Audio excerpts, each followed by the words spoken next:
Have you ever met the connector? Well, he ponders, he helps, he creates, he writes, he speaks. He basically connects people and brings them together. I speak about Paul Solano of PS and All Marketing Group. At psandallmarketinggroup.com, you will receive an assembled group of Paul's contacts and connections that cross into many sectors of life. Please contact Paul Solano at 617-240-4130 or psandallmarketinggroup@gmail.com if you are in the market for a wide array of services. Again, please contact The Connector, Paul Solano at 617-240-4130 or psandallmarketinggroup@gmail.com with any questions. And now, here's Paul Solano, the host of Paul Ponders. Welcome to Hashtag Paul Ponders. I've really enjoyed bringing you fun, informed, intriguing, and pondering podcasts. Many thanks to Hashtag Pod Pro Entertainment. Today's collaborating sponsor, Scott Albertson of Hashtag Project142.org, Riverworks Credit Union, NMLS number 410564, and Remax Renaissance Realty of Reading. Thanks for listening, rating, reviewing, and subscribing. Let Hashtag Paul Ponders begin. Greetings, everyone. Hope everyone is doing well. Well, today I have a very dear friend on our podcast. It is his fourth appearance on Paul Ponders. If you look back to episode 8, you look back to episode 23 and episode 43, and this is, I believe, episode number 76, I believe. I lose track after so many Paul Ponders podcasts, but I want to welcome back my dear friend, Bob Hyldburg. Bob, welcome. Spirit of 76, that's the spirit. All right, nice to be with you, my friend, Paul Ponders. Aye, Captain. Great to have you on. It's really great to have you on. And the focus of today's podcast is, in fact, going to be about Sarah Bradlee Fulton. Now, if you want to let our listeners in Paul Ponders land know who Sarah Bradlee Fulton was. So in 1775, George Washington takes over the Continental Army, and the skirmish begins that eventually becomes the American Revolution. And Sarah Bradlee Fulton is living in Medford with her husband, John, and they end up having 10 children. And she really wanted to do what a lot of people here in Massachusetts, we wanted to have freedom. We wanted to have our own voices, and we wanted to really make our world better for her children and the community. So as things happen throughout Boston, we're coming up on the anniversary of the Boston Tea Party on December 16th. And one of the things with the Boston Tea Party that people remember is the people that were on the ship were dressed as Mohawk Indians and Narragansett Indians. Why did that happen? Why didn't they just go on there and throw the tea? Well, if you were caught doing anything treasonous or traitorous against the king, then the British soldiers would really come after you, and sometimes they'd burn your house down and make your life miserable. So some of the people that were involved in this, including Sarah and her sister and her brother Nathaniel, who lived in Griffith Wharf, which is really right on the harbor, right near the custom house. A lot of people came to her house and Nathaniel's house, and they dressed them as Indians, Mohawk Indians and Narragansett Indians, and they went on the ship, dumped the tea into the harbor during low tide, which wasn't the greatest thing because you could smell it for weeks. And if you ever caught fish in the harbor during that period of time, they taste a little bit of tea, but 342 baskets of tea. And that was one of the rebellious things that was really significant to the East Indian Tea Company and the British Empire, because they were in debt from the 7 Years' War and they needed to raise money and raise taxes. Not to interrupt, Bob, but I would say that people would say that that's a lot of tea. That's a lot of tea. So with her, helping put the makeup on and dress them as Indians, and then afterwards removing it, she became known through the Daughters of Revolution, of the American Revolution, as the mother of the Tea Party.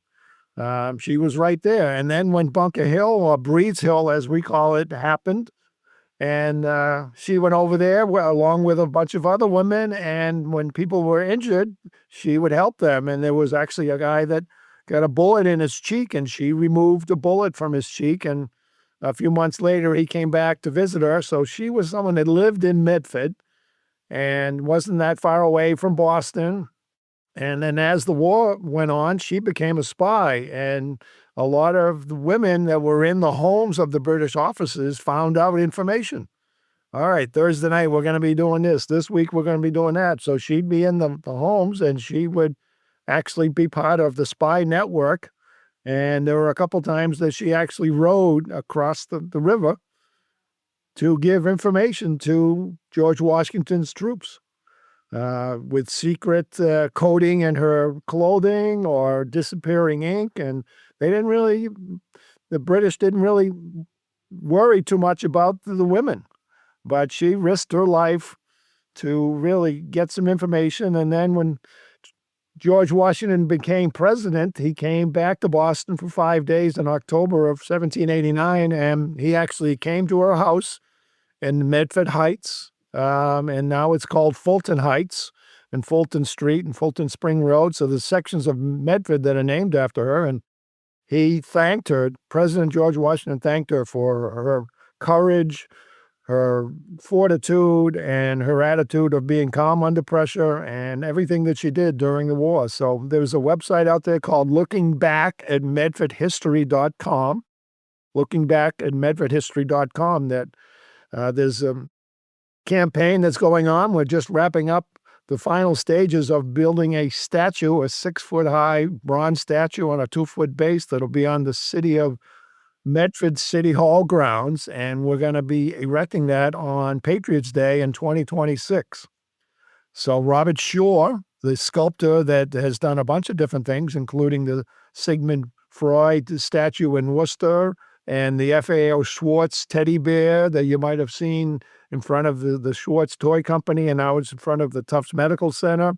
He's done Ted Williams, Red Auerbach, and Joe DiMaggio. He's done tremendous amounts of historical statues as well in museums all over the world. He's completed the process of bronzing this statue of Sarah Bradlee Fulton, and we're here to promote what she did during the war and her effort to make women really recognized among the Abigail Adams and the Martha Washingtons and other women that are from this area that really should be honored. So looking back at MedfordHistory.com is a place you can share and help us finish up the final stages of that. That is absolutely fabulous, Bob, and I thank you for sharing that with us. Now, I think back to many scholarships and awards that I've heard at many local high schools, and I believe that there's a Daughters of the American Revolution scholarship. I would assume that Sarah Bradlee Fulton is recognized by the Daughters of the American Revolution? She is, and she's recognized by the Boston Tea Party. The first book that was written about her, as Sarah Bradlee aged in the 70s and 80s, and she actually lived to 94 years old, she would be telling stories.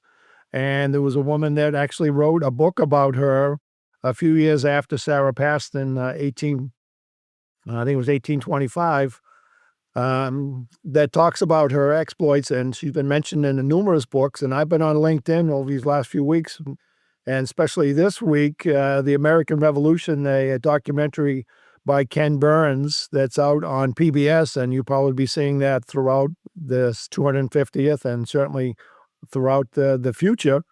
There's a lot of things that are talked about the women behind the scenes in the American Revolution. So we want to elevate Medford and the contributions of the people in Medford, and Captain Isaac Hall and Governor Brooks and et cetera. But Sarah Bradlee Fulton deserves a statue and deserves more recognition because of what she did and helped form this country to be what it is now.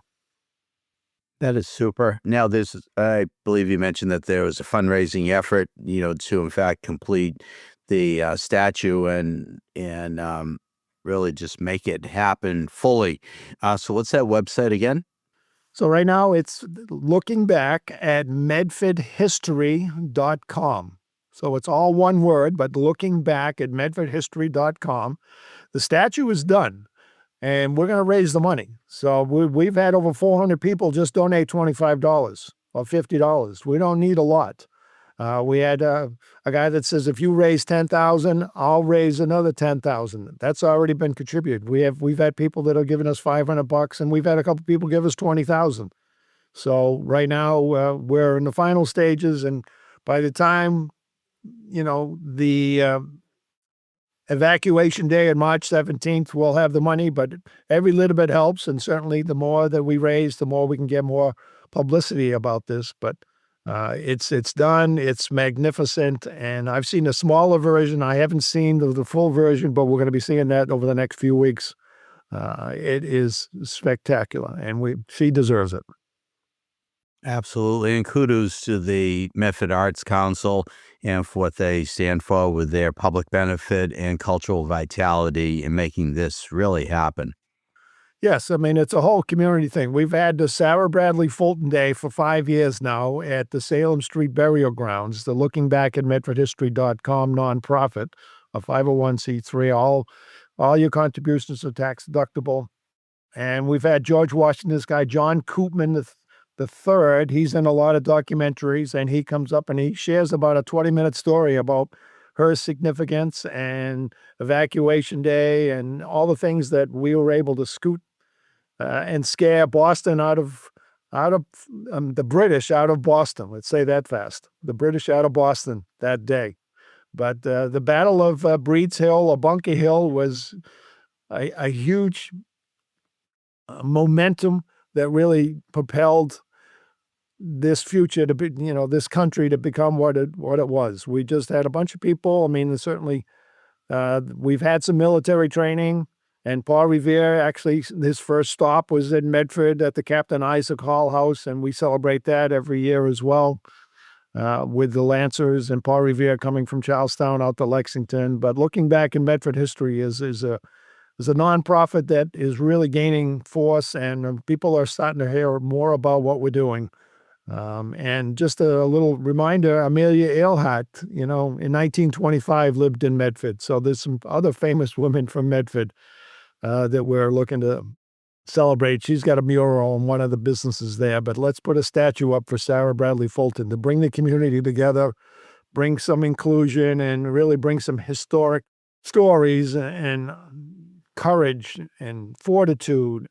I can't even imagine what she was thinking, having 9 kids and risking her life to bring messages across, or to be involved in the Boston Tea Party, knowing that, if the British ever found the list of people that were part of that, and they destroyed the list a few months after they did it, just in case no one would find out. But this was all pretty significant, the Boston Tea Party and some of the things that happened here in the Boston area to make this world what we have now with the Constitution and the freedoms that we have. Without a doubt. And I do recall back on Patriots Day, April 19th of 2025 this year, I had the pleasure of meeting Laura Duggan, who's the president of Looking Back at Medford History, Inc. And we had a nice chat regarding what you and her were doing at the Captain Isaac Hall house, I believe, on that day. That's exactly right. So Paul Revere came to the Captain Isaac Hall house, and I was dressed as Captain Isaac Hall, and Laura Duggan, the president of Looking Back at Medford History, she started this whole process. Was Mrs. Hall, and the whole idea is that when Paul Revere was on his trip from Charlestown to Lexington, he stopped there because Captain Isaac Hall had a rum factory, and he stopped not only to give his horse a little bit of rest, but to get a shot of rum and get back on his horse and go off to Lexington and eventually get captured and conquered and lose his horse. Although it wasn't his horse, it was a horse that he borrowed.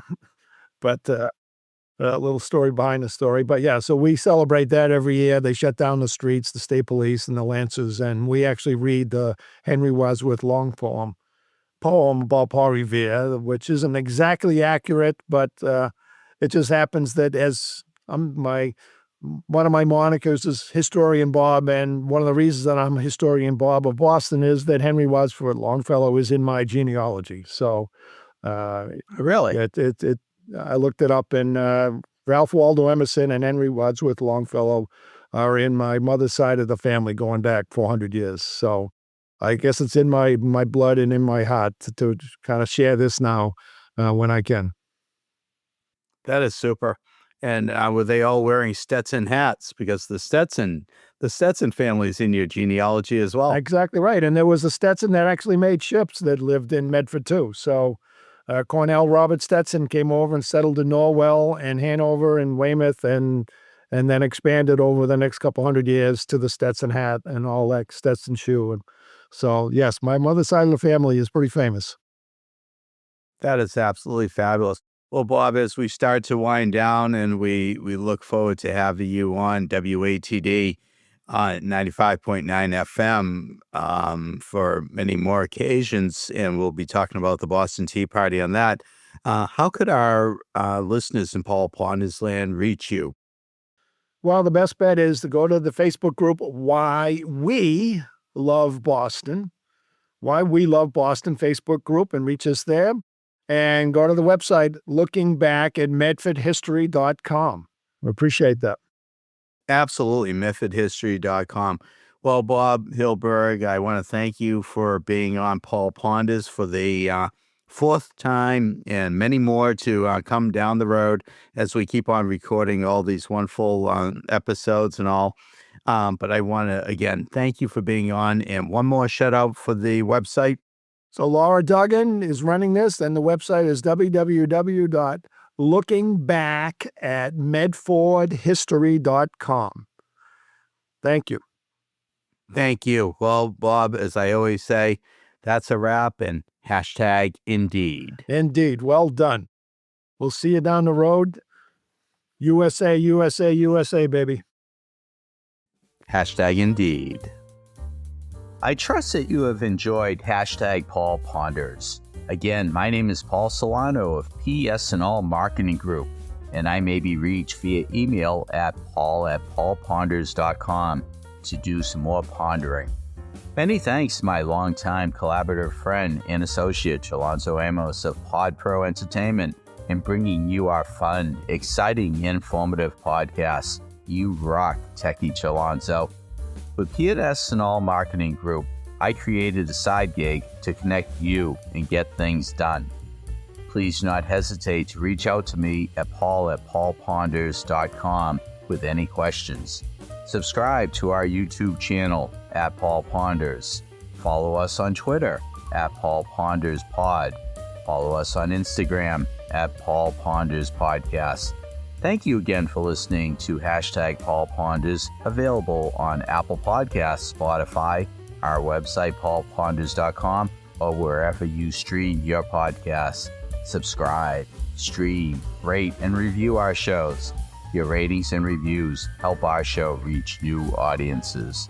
Produced by Pod Pro Entertainment, hashtag Paul Ponders lives within a network of podcasts located at podproentertainment.com, hashtag the new radio.